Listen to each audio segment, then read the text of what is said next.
Merci, Monsieur Jacob. Pour le groupe UDI, la parole est à Monsieur Philippe Vigier.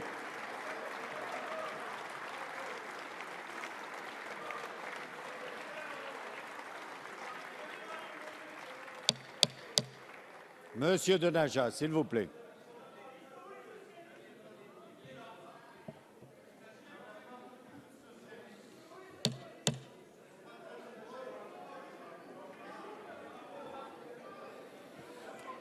Monsieur le Président, mes chers collègues, Monsieur le Premier ministre, le 3 juillet 2012, en réponse au discours de politique générale de votre prédécesseur, Jean-Louis Borloo avait annoncé que le groupe Union des démocrates et indépendants serait la vigie lucide, exigeante et indépendante de cette législature. Jamais depuis, nous n'avons manqué à cette triple exigence. Nous avons ainsi dénoncé avec force les erreurs et les errements commis par votre majorité et nous vous avons alerté sans relâche sur les graves conséquences de décisions souvent idéologiques. Pour autant, seul l'intérêt supérieur de la France a guidé notre action. Nous avons par conséquent soutenu les projets de loi, aussi imparfaits soient-ils, lorsqu'ils répondaient à cet impératif, et nous nous sommes toujours employés à formuler des propositions constructives pour sortir de la crise.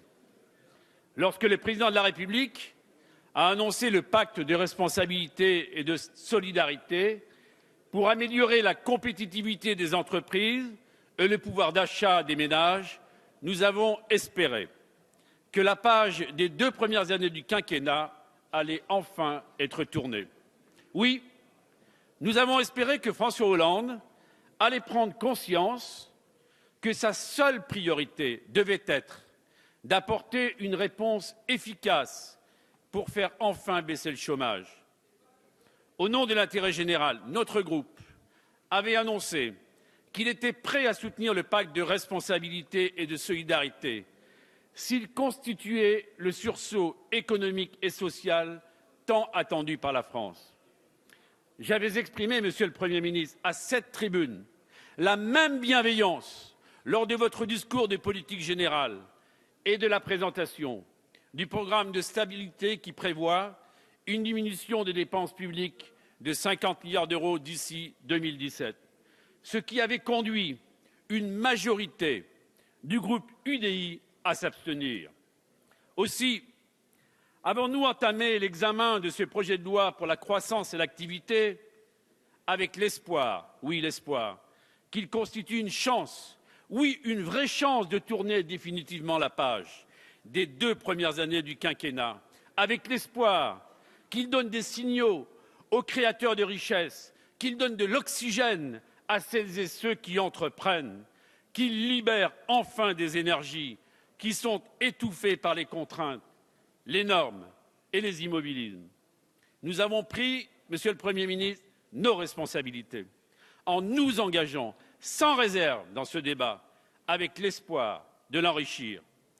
Nous souhaitions qu'il permette de dessiner une perspective qui ne s'appuie pas sur des compromis politiques, permettant de gagner quelques voix ou de ne pas en perdre, afin que s'ouvre une voie que toutes celles et tous ceux qui veulent ici œuvrer au service de l'intérêt général puissent emprunter.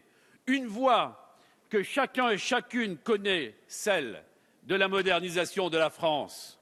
Oui, Monsieur le Premier ministre, telle a été toujours notre démarche sur ce projet de loi, comme depuis le début du quinquennat. Pour autant, nous nous sommes toujours gardés de toute naïveté. Emprunter ce chemin pour servir la France n'était possible qu'à condition que le volontarisme que vous affichiez alors, la volonté de faire bouger les lignes pour faire bouger la France, survive à l'épreuve de votre majorité. Je vous l'avais dit au nom de notre groupe, Monsieur le Premier ministre, lors de ma réponse au discours de politique générale, vous ne disposez pas de majorité politique nécessaire pour conduire votre mission au service de la France, pour tenir vos engagements. Vous connaissez le chemin, mais il vous est impossible de l'emprunter. En réalité, Vous êtes toujours prisonnier du mensonge sur lequel la majorité s'est construite en 2012. Ce mensonge originel est celui de François Hollande, qui a nié la crise et les efforts qu'il fallait demander aux Françaises et aux Français pour redresser le pays. Ce piège, Monsieur le Premier ministre, se referme sur vous et sur votre majorité. Ce piège vous contraint aujourd'hui à engager la responsabilité du gouvernement en l'application de l'article 49, alinéa 3 de la Constitution. Vous prétendez qu'il s'agirait, pour vous, d'assumer vos responsabilités. Et je vous cite, « La gauche gouverne, elle doit assumer ses responsabilités. Nous le faisons pour le pays, dites-vous, nous le faisons pour l'intérêt général. Et ici, chacun doit prendre conscience de ce que cela signifie. Au nom du groupe Union des démocrates et indépendants, j'affirme que le recours à l'article 49, alinéa 3 de la Constitution est au contraire un aveu d'échec, la manifestation de votre impuissance et de votre faiblesse. J'affirme que cet article constitue la démonstration éclatante que vous avez préféré les intérêts du Parti socialiste à ceux de la France. Avec cet acte, Monsieur le Premier ministre, vous renvoyez dos à dos opposition et majorité. Vous considérez donc, et je le regrette, qu'il est impossible de transcender les clivages partisans. Avez-vous abandonné l'idée qu'il puisse exister une majorité d'hommes et de femmes prêtes à œuvrer sans compromission au service de la France, sans être bridés par des intérêts partisans? Avez-vous définitivement renoncé à construire la maison commune des progressistes que vous appeliez, Monsieur le Premier ministre, de vos vœux? Avez-vous été gagné, Monsieur le Premier ministre, par la crainte que ce projet de loi puisse être adopté avec le secours des voix de l'opposition? Vous résignez-vous, Monsieur le Premier ministre, à l'immobilisme et admettez-vous votre impuissance? Pouvez-vous dire encore, ma mission, c'est d'avancer, avancer contre vents et marées, comme vous le disiez lors de votre déclaration de politique générale du 16 septembre 2014. Vous voyez, je vous ai relu. Je crois malheureusement, Monsieur le Premier ministre, que vous ne le pouvez plus. L'incapacité du gouvernement à faire adopter ce projet de loi pour la croissance et l'activité, qui ne contient que de timides avancées, démontre qu'il vous sera impossible de mettre en œuvre les réformes vitales pour préparer l'avenir de la France. Prendre vos responsabilités, était-ce vous réfugier, je dis bien vous réfugier, derrière les institutions de la République que le Parti socialiste a tellement décriées pendant des années? Votre devoir n'était-il pas de mettre ce projet de loi au vote si vous considériez qu'il était utile pour la France? J'appelle d'ailleurs les frondeurs et les frondeuses à faire preuve de la même responsabilité, vous qui avez confisqué le débat en nous obligeant à assister ici à l'avant-première du prochain congrès du Parti socialiste.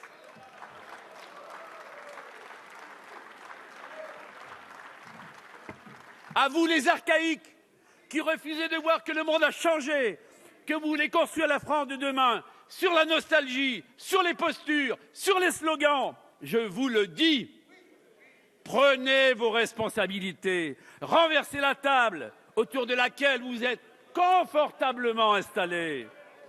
Votez la motion de censure, vous qui pensez que ce gouvernement vous a trahi. Monsieur le Premier ministre, prenez vos responsabilités, vous aussi. Monsieur le Premier ministre, croyez en la force de la vérité, celle des idées, mais aussi et surtout, Monsieur le Premier ministre, celle des actes. Les Françaises et les Français y sont prêts. Prenez vos responsabilités en affirmant une fois pour toutes, sans détour, que les mensonges de François Hollande ont fait perdre plus de 2 ans à la France et qu'il faut changer radicalement de cap pour que la France puisse relever le défi de la mondialisation. Prenez vos responsabilités en assumant enfin vos convictions, celles que vous défendiez lors de la primaire socialiste. celles en lesquelles vous croyez, celles que vous considériez comme justes et efficaces. Prenez vos responsabilités et les décisions qui s'imposent pour le pays en vous affranchissant des intérêts de votre famille politique avec un seul horizon, la France, et non les échéances électorales à venir. Soyez responsables en répondant de vos actes, de vos échecs, vous qui disiez devoir l'efficacité aux Françaises et aux Français. Le chômage continue d'exploser. Les entreprises continuent de fermer. Le pouvoir d'achat est en berne. La dette et les déficits ont un poids toujours plus lourd, plus écrasant. La croissance est en panne.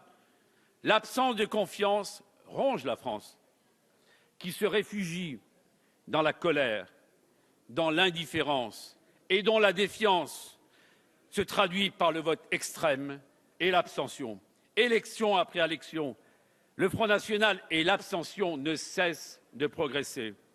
Soyez responsables enfin, en vous imposant un devoir de vérité et un devoir de sincérité. Pourquoi exercer le pouvoir si vous n'êtes pas en mesure de relever les défis immenses qui s'offrent à la France? Alors, je vous le dis, vous prenez le risque d'aggraver la crise morale qui nourrit la défiance vis-à-vis de la parole publique.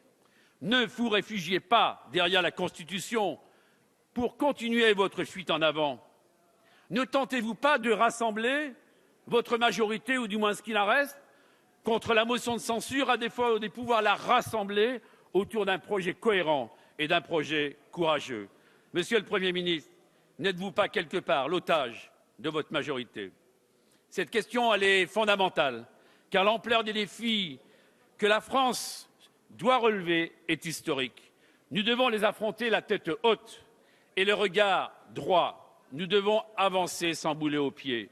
Nous le devons à la France qui a peur des lendemains. Je pense ici à toutes ces familles qui ont du mal à joindre le debout, que des fermetures d'usines, des licenciements brutaux, des délocalisations sauvages ont brisé, ou qui vivent tous les jours dans la hantise du chômage. Nous le devons, Monsieur le Premier ministre, aux Françaises et aux Français qui se désespèrent de voir que leur pays est incapable de se réformer en profondeur et qui sont partagés entre la peur de l'inconnu et leur espoir que la France puisse encore compter dans ce monde en pleine mutation. Vous prétendez qu'il n'existe pas de majorité alternative à la vôtre. Ça n'est pas la vérité. Sur tous ces bancs, nous le savons, qu'il y a des hommes et des femmes qui sont prêts à prendre des décisions vitales, urgentes, pour sortir de la crise. Nous connaissons toutes et tous ces décisions. Nous savons toutes et tous que les désaccords sur ces mesures sont plus liés à des postures, à des promesses de campagne ou à des considérations politiques plus qu'à un désaccord de fond. Oui, il y a des hommes et des femmes prêts à préparer l'avenir avec la réforme de l'État, des collectivités territoriales, certainement pas celle qui est en train d'être débattue dans l'hémicycle, mais aussi la réforme de la protection sociale ou de la santé, la réforme du paritarisme, de la transition écologique, de la valorisation de la ressource humaine de notre nation, qui sont autant de chantiers qu'il est urgent de lancer. Oui, il y a des hommes et des femmes qui souhaitent ardemment retisser un lien avec les Françaises et les Français, à associer, à mobiliser, à fédérer toute la nation de manière à mettre en place une nouvelle méthode de gouvernance. Cette méthode de travail, Monsieur le Premier ministre, reposera sur le dialogue social, la consultation afin de tirer profit des expériences, des expertises.